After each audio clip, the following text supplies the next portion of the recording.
So I was scrolling through Facebook the other day when I landed on a post that just stopped me cold. Oh, yeah. Yeah. It was this guy answering one of those hypothetical questions, what would you do if you won $1 million?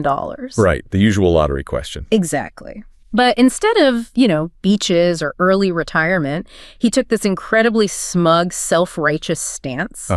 He practically sneered through the text. He was declaring that he wouldn't change a single thing because, unlike, and I'm quoting here, those other lazy people on social media, he actually respects the value of hard work. Wow. He was just basking in it, treating his refusal to enjoy the money as this badge of supreme moral honor. For him, this was undeniable proof of his virtue. But as I'm watching him preen and posture, the image it distorted for me. How so? I didn't see a noble human making a sacrifice. I saw a primate pounding his chest, and it triggered this startling realization that good guy mask he was wearing. It wasn't about morality at all. It was a domination tactic, a biological evolutionary trick to prove he was the alpha in the room. And it forces us to confront this dirty little secret about our species. How much of our goodness is actually just a sophisticated way of hunting for status to ensure our own survival? That image you just painted, the digital chest thump, that's the perfect place to start this deep dive. Right. Because today we are investigating the biological roots of everything we think of as essentially human. Morality, agency, leadership, all of it. We're putting our most cherished concepts under the microscope of, evolutionary psychology. So the mission is to figure out if we're what we think we are, moral agents making free choices. Or if we are, instead, these highly complex biological machines that are executing ancient programming molded by millions of years of survival pressure. We're going to get into the status game of morality, the scientific challenge to free will, and how self-interest shows up in some extreme predatory leadership. Okay, let's unpack this concept of the good guy mask, because I think everyone recognizes it, especially online. That post I saw, that smug dismissal of wealth, it's not humility. It is absolutely a power move. How does evolutionary psychology explain this desire to display moral superiority? It's rooted in primal status seeking. The good guy mask is a strategic social role. It assumes specifically to demonstrate superiority within a group, or what we often call the tribe. Right, the tribe. When you're perceived as morally pure, as reliable and trustworthy, your value to the collective just skyrockets. It makes you indispensable. Exactly. It ensures you have access to better resources. It guarantees protection. It's a very, very effective way of publicly marking your territory in the social hierarchy. But the critical component, as you point out with that post, is the need for a bad guy nemesis. You mean the moral posturing only works if there's someone else to judge, right? Precisely. Whether it's those lazy people in your example or the political outgroup, you need a contrast object. You need it to validate your claimed moral superiority. Without a foil, the whole thing just falls flat. It does.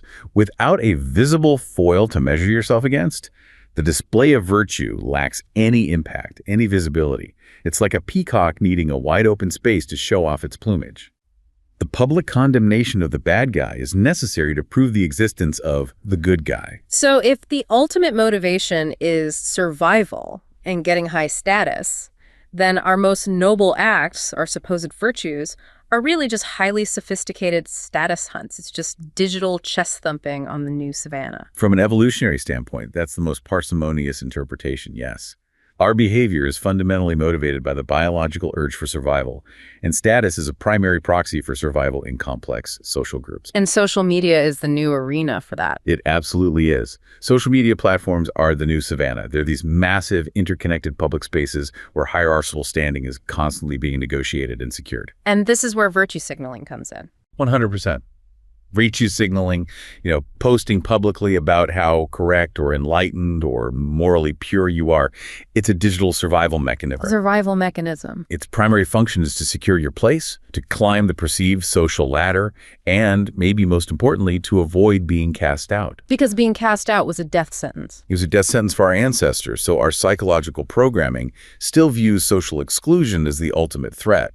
When people engage in call-out culture or these online purity tests, they might believe they're upholding justice. But often, the deepest driving motivation is that primal urge for dominance and social inclusion. It's a powerful, almost unavoidable driver. But okay, if the human condition is fundamentally rooted in self-interest, how did we evolve to be capable of genuine, large-scale altruism? We see parents sacrificing everything for their kids, or even strangers risking their lives for others. There has to be a biological mechanism for that, right? There is, and evolutionary biology has identified two core mechanisms that explain how selfless-seeming acts evolved. The first one, and it's perhaps the most intuitive, is kin selection. Kin selection. Tell us more about that. So kin selection favors genes that promote giving special aid to your close biological relatives. The logic is purely about genetic propagation. Spreading your own DNA. Essentially, yes. Yeah. An individual's sacrifice for a relative, especially a child, ensures the continuation of shared genetic material. This is often summarized by what we call Hamilton's rule. Altruistic acts evolve if the benefit to the person you're helping, multiplied by how related you are, is greater than the cost to you. So the incredible selfless commitment a parent makes to a child for years, that's actually genetic self-interest dressed up as familial love. It is. Genes belonging to parents who are deeply invested in their children's survival propagate far better than genes belonging to those who are indifferent or negligent. The sacrifice is simply the best long-term strategy for the persistence of that genetic line. Okay, that covers family. But what about helping people who are not related to us? Strangers, even. That's where the second mechanism, reciprocal altruism, comes into the picture. You can think of this as a vast, informal social insurance policy. A social insurance policy. When individuals contribute to a collective pool of good deeds, sharing food from a successful hunt, helping out during an illness, offering protection, they create a moral obligation within the group to assist others in return when the need arises. So I help you today, not because I'm inherently virtuous, but because I know I might need you tomorrow. It's a deferred payment system. Exactly. And for a system like that to work, it requires a very strict enforcement mechanism. You have to police it. You have to. If someone takes from the pool but refuses to contribute or reciprocate, they get identified very quickly as a cheater. And they get punished. They're punished, ostracized, sometimes removed from the group entirely. The need to police this contract, to spot the cheaters, is what gives rise to our elementary functional moral systems. It's less about some objective morality and more about social contract enforcement. That makes sense for local, tribal interactions. But here's the critical boundary, and you touched on this earlier. These evolutionary explanations really struggle to account for the modern moral sentiment that humans have an equal duty to all other humans. Why do we feel compelled to donate money to faraway humanitarian crises, helping people we will never ever meet who can never pay us back? And that's the conceptual wall that evolutionary biologist Michael Ruse points out. Our moral wiring evolved in small, tight-knit groups where every face was known. The biological imperative was help the tribe. But our tribe is now global. Ruse conjectures that our modern technology and global interconnectedness have just completely outpaced our slow biological evolution. We're exposed to images of suffering halfway across the world. The internet, global media, instantaneous communication. They've effectively expanded our tribe to encompass the entire globe. So our ancient brain, which is wired to respond to visible distress within its immediate social sphere, is now reacting to a vastly expanded sphere defined by pixels and global logistics, not by geography. We see them, so our hardwired reciprocal altruism impulse just kicks in, even without the possibility of literal reciprocity. It's a classic case where technology has hijacked and amplified a core biological mechanism. But this takes us to an even darker concept that applies even to those seemingly pure acts of kindness: predatory altruism. Okay, predatory altruism, that sounds like a contradiction. It suggests there's a deep layer of self-interest and maybe even deception beneath almost every apparent selfless act. It posits that humans are fundamentally super predators, and we have an inherent preference for being viewed as heroes, rather than acknowledging the basic biological motive of self-interest behind our sacrifices. We use subtle deception, sometimes even self-deception, to achieve this heroic status, because being a hero grants us immense status, power, and, well, mating opportunities. And if we look at those who are viewed as the absolute poster children for selfless acts, this lens still applies without diminishing the outcome of their work. Let's take the example of Mother Teresa. Right. When we analyze a figure like Mother Teresa, her actions were undeniably good in their outcome, alleviating suffering for thousands. But when we look at the motivation, everything she did was driven by her deeply held values and spiritual commitments. helping others satisfy her personal internal motivations. It achieved inner peace for her. It fulfilled a divine command, it ensured a path to salvation, or it alleviated her fears of eternal damnation. The motivation is selfish, even if the act is good. So the act itself is good, but the deep internal motivation satisfying one's own complex value system is fundamentally self-interested. The authentic person, arguably, is the one who can accept that internal selfishness without pretending otherwise. Precisely. It's not a cynical judgment of her work. It's an analytical recognition that all action springs from some form of internal motivation, and satisfying the motivation is inherently an act of self-interest, even when the outcome benefits others massively. This concept of self-interest disguised as sacrifice is incredibly powerful when you apply it to the corporate world, especially around corporate social responsibility initiatives. I'm thinking of the strategic use of enormous philanthropic gestures. This is a perfect modern manifestation of weaponized generosity. Consider a highly competitive industry, maybe two major tech firms, Alpha Corp and Beta Corp, constantly vying for talent and public perception. Okay. If Beta Corp launches a significant green initiative solarizing its headquarters, donating millions to environmental causes, Alpha Corp cannot afford to look morally inferior. So the CEO of Alpha Corp, who might be privately cynical about environmental issues, feels this immediate evolutionary pressure to respond. Absolutely. The CEO initiates a massive charitable foundation to combat poverty or support public education. The motive is pure self-interested status seeking. It's about dominating the social environment, attracting the best morally sensitive talent, and effectively crushing the rival's attempt to monopolize the moral high ground. It becomes a sophisticated form of tribal warfare waged through philanthropy. And the brilliance of it is the dual nature. The driving force is hierarchical dominance, an evolutionary game. But schools and parks genuinely benefit. The CEO is broadcasting, "I am the resource-rich moral alpha capable of manipulating the social landscape better than my competitor." And that displays reliability. By showing they can manage the moral landscape, they are signaling stability, resource control, and a long-term commitment to the group, which is now the market. It's the ultimate evolutionary signaling strategy. This brings us to a really profound philosophical breaking point. If morality and goodness are just sophisticated survival mechanisms, then the entire structure of objective moral truth is undermined. And if our actions are merely the result of this programming, where does that leave human agency? I mean, the entire concept of free will. This is where evolutionary psychological arguments pose a direct epistemological threat. If our moral sense, our inherent feeling that X is right or Y is wrong, is simply a product of blind natural forces that selected for fitness-enhancing behaviors, it fundamentally challenges the idea of objective moral truth, or what philosophers call moral realism. This challenge is formalized in philosophy as the evolutionary debunking argument, or EAD. What is the precise conflict between Darwinian theory and the idea of moral truth? The conflict is that Darwinian theory posits that our moral beliefs are the products of a blind evolutionary process, not a truth-tracking one. Okay, blind, not truth-tracking. Evolution doesn't care if murder is objectively wrong. It only cares if the belief that murder is wrong promotes the cohesion and survival of the group.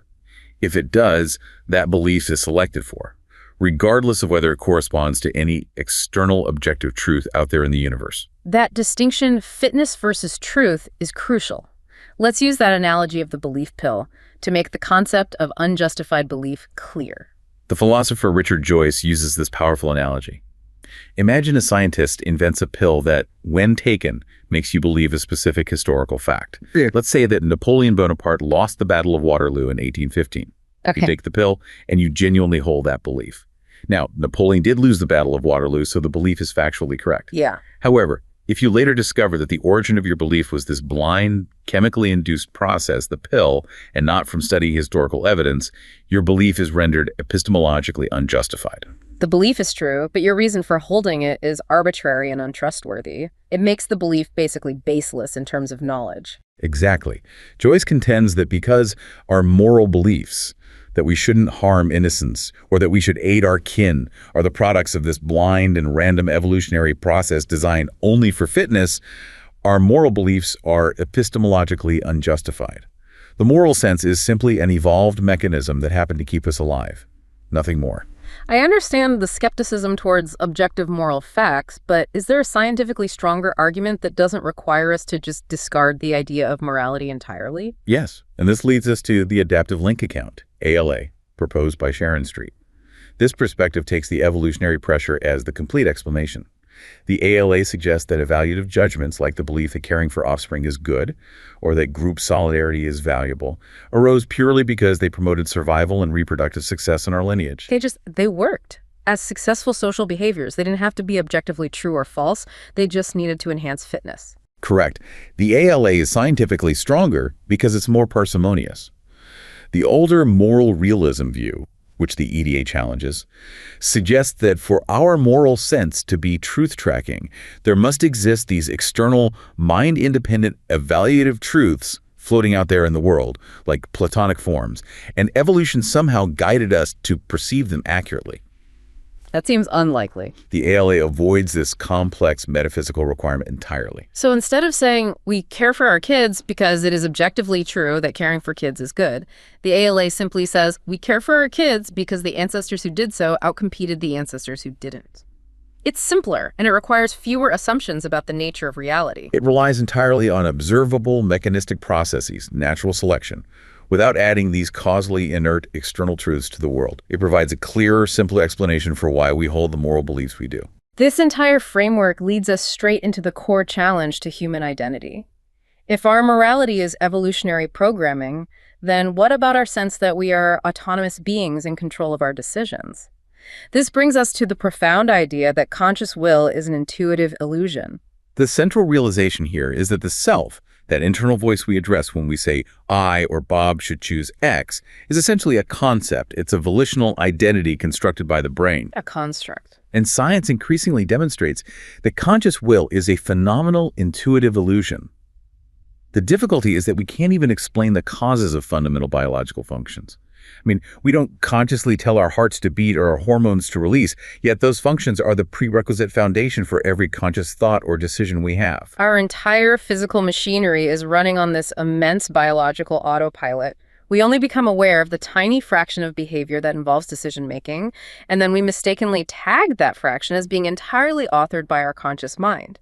How does the brain pull off this trick? The theory posits a functional separation between the feeling of will and the mechanism of action. The experience of conscious will is what we call the phenomenal will. This is the subjective sensation of intention and control, the feeling that I am about to lift my arm. Okay. This phenomenal will is distinct from the empirical will, which is the actual mechanistic neurochemical process that generates the muscle movement. So you're saying the feeling we think is control and the mechanical reality of control are two separate things in the brain. Exactly. The brain constructs the feeling of will, the phenomenal will, when two conditions are consistently met. First, a conscious intention appears just before an action, and second, that intention is consistent with the action's outcome. It's a correlation. The brain essentially performs a quick post hoc correlation and infers authorship. Since I thought about doing X just before X happened, I must have caused X. And why did evolution bother giving us this complicated illusion if it's not real? Why is this tagging system necessary? The illusion is essential because we cannot possibly track the tremendous number of mechanistic influences, neurochemical spikes, genetic predispositions, chronic stress hormones, environmental cues that lead to any given action. The brain needs a simplified accounting system. So it's a shortcut. It's a constructed system designed to tag actions as belonging to the self, as the author. It creates the ego and allows us to claim credit or assign blame. It's the brain's elegant internal magic trick. We see the action happen, the lovely assistant levitates, but we don't see the massive, unseen pneumatic lift, the hundreds of mechanistic influences that were doing all the actual heavy lifting behind the curtain. That's a perfect analogy. The magic trick of consciousness is taking a complex, mechanistic, deterministic process and presenting it as a simple, intentional, volitional action. And this illusion is powerfully reinforced by experiments that demonstrate the dissociation between the feeling and the doing. Tell us about that evidence. How do researchers demonstrate that the feeling of will can be separated from the mechanical cause of action? One classic example comes not from a lab, but from historical observation. The phenomenon of table turning that was popular during the spiritualist movement in the mid-19th century. Table turning, right. Participants would gather around a table, place their hands lightly on the surface, expecting or, hoping for communication from spirits. After some time, the table would start moving. Sometimes rotating, sometimes lifting. And what did the participants believe was happening? Crucially, they believed the movement was caused by spirits or external forces. Researchers realized that the participants were the physical cause, unconsciously exerting minute aggregated pressure, but they experienced absolutely no consciousness of exercising force. So the empirical will was present. But the phenomenal will was absent. They were the mechanical cause, but they felt like passive observers. They did the action, but their brain tagged the action as belonging to an external agent. Exactly. And conversely, you have the illusion of control, where people sense authorship even when they know they physically could not have influenced the outcome. This is really acute when we interact with machines, like feeling that your push of the elevator button did something essential to its arrival, Wrong. or sensing that the way you threw the dice influenced the number that appeared. Right. Logically, you know you are not the causal mechanism, yet the brain creates that sense of will and authorship. So the brain is constantly making its best guess as to whether I caused this action, and that guess, that inference, is the feeling of conscious will. That inference is the foundation of the volitional self. But if we accept that our actions are driven by neurochemistry, genetics, and evolutionary pressure, and not by some mysterious uncaused conscious choice, well, the implications for our established ethical and legal frameworks are radical and challenging. This is where we hit the most difficult conflict. Our entire legal system is based on the idea of intent. If I shoot someone, the prosecutor has to prove that I consciously willed the act. If conscious will is an illusion, the bedrock of accountability seems to crumble. Legal systems rely so heavily on reports of the feeling of will, the accused's claim of intent, or lack thereof. That feeling determines the severity of the crime, differentiating between an accident, negligence, and premeditated murder. If conscious will is simply a brain-constructed narrative, then the fundamental idea of a person as a self-determined agent is reduced to an elegant accounting system for actions. This system is useful for social purposes, but it doesn't reflect a deep internal self-determined reality. But if we completely abolish the idea of free will, doesn't society just collapse? Don't we lose the ability to hold people morally responsible for anything they do? That's the tension we have to hold. The legal system, even if it's built on an illusion, serves a crucial social necessity: managing risk, deterring unwanted behavior, and maintaining order. The knowledge that we are biological machines doesn't negate the social utility of the accounting system. However, it demands a profound shift in how we approach justice. Rather than simple retribution, maybe we need to focus on mechanistic understanding. I was struck by the story of the criminal defense attorney in Chicago. She was defending a young man from a fractured, violent home who had committed a property crime. And she described the prosecutor delivering this highly emotional, righteous closing argument, just full of moral condemnation, using words like evil, choice, and moral failing. So the prosecutor was essentially positioning himself as the righteous alpha, wearing that good guy mask to reinforce his status as the protector of the tribe against the bad guy. Absolutely. But the defense attorney, looking at her client, a youth with a documented history of traumatic brain injury, chronic developmental stress, and likely compromised impulse control, she saw something else entirely. She didn't see an agent freely choosing evil. She saw a biological machine reacting to a toxic environment and compromised neurochemistry. That realization is the core conflict brought about by the EDA. Moral condemnation in a courtroom, especially when it's focused on simple retribution, can be viewed as a ritualized primate dominance display. It can. The society that writes the rules and controls the resources punish the weak for exhibiting biologically driven reactions that violate social norms. The good guy prosecutor is often just lucky enough to have brain chemistry and environmental inputs that align with societal expectations. It's troubling because accepting this abdication of traditional spiritual personal responsibility, it requires a radical reevaluation of justice. We move from asking, did he choose to do this, to asking, what malfunctioned in the machine and how do we safely recalibrate it for the sake of the collective? It shifts the focus from moral condemnation to risk management, rehabilitation, and understanding the causal chains. We can still hold people accountable for their actions because that system is socially necessary. But we have to do so with a profound, compassionate understanding of the deterministic origins of behavior, moving away from simple retribution. That concept of the strong punishing the weak, or the good guy dominating the bad guy, leads us directly into our final and most extreme section: how predatory behavior and status-seeking manifest in the ultimate closed system toxic leadership within cults. Right. Destructive leadership is a systemic failure, not just the failure of one person. It requires three interconnected elements to thrive. You need the toxic leaders themselves, who are the predators. You need susceptible followers, often categorized as conformers and colluders. And you need the conducive environment that allows this entire dynamic to take hold without external accountability. Let's break down the followers first. What makes a person susceptible to a predator like Jim Jones? Susceptible followers are often struggling with deep, unmet psychological needs. Usually this involves low self-esteem, profound uncertainty about the world, or a lack of core self-evaluation. This vulnerability drives them to seek psychological dependence and a definitive sense of identity or, purpose with a capital P. They're looking for answers, and the predator is offering them certainty. Exactly. Toxic leaders are masters at actively stalking this prey. They use charm, intense ideological appeals, promising utopia, equality, radical change to fill that vacuum. The conformers are looking for meaning and belonging. The colluders, on the other hand, are often opportunists who know the leader is flawed, but see proximity to power as their own best path to status and resource control within the growing organization. And Jim Jones and the People's Temple are one of the most notorious and tragic case studies of how charisma mutates into pure control. What was his specific recruiting strategy that attracted such a diverse group? Jones was incredibly strategic and persuasive in his early days.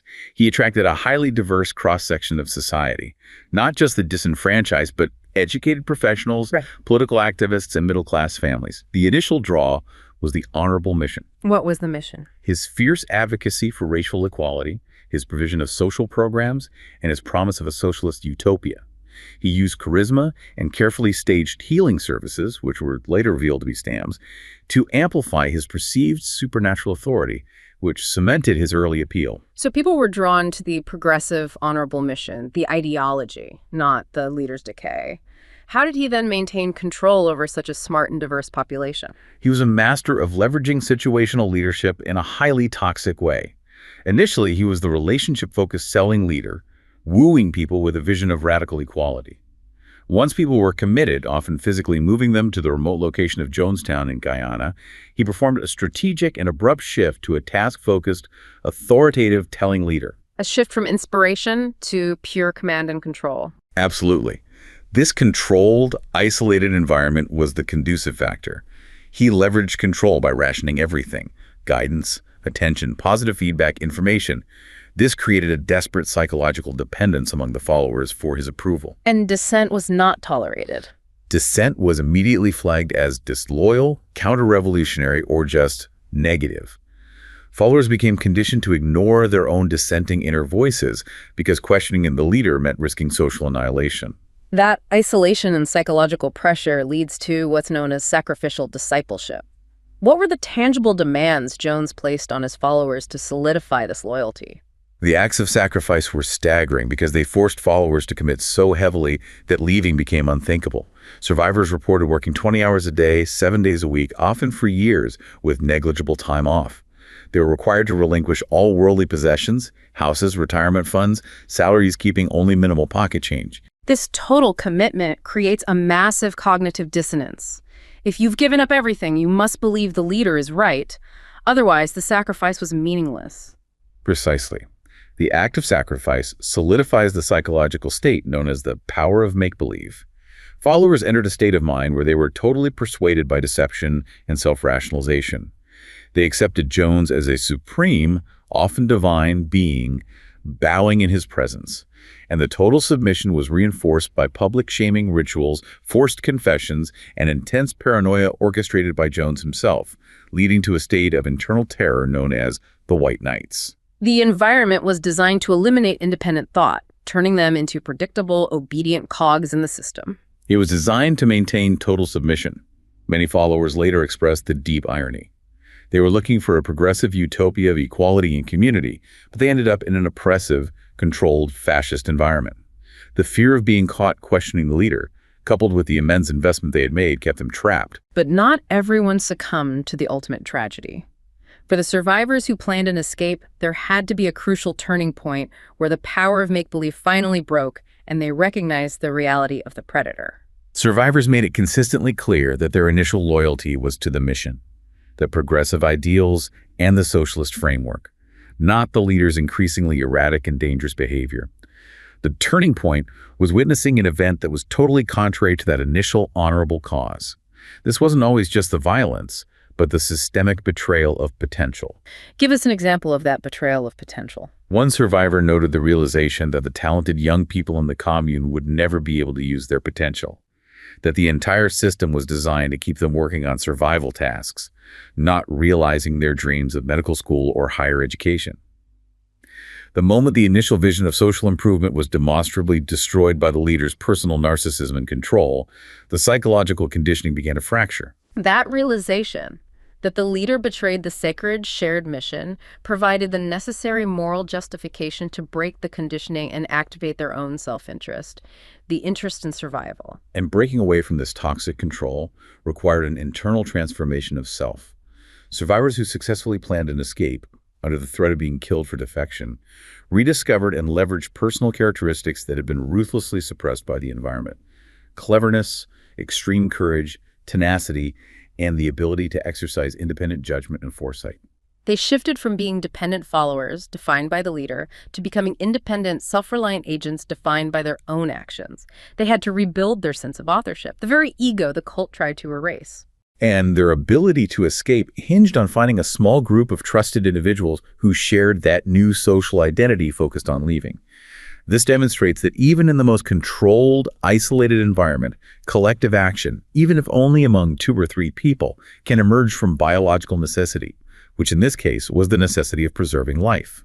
The ultimate positive outcome for these survivors was this transformation, moving from victims of personalized power to leaders of their own existence. So when we peel back the layers of our sophisticated society, our elaborate systems of morality, law, corporate structure, we find the inescapable reality of our primal evolutionary program woven into every single interaction.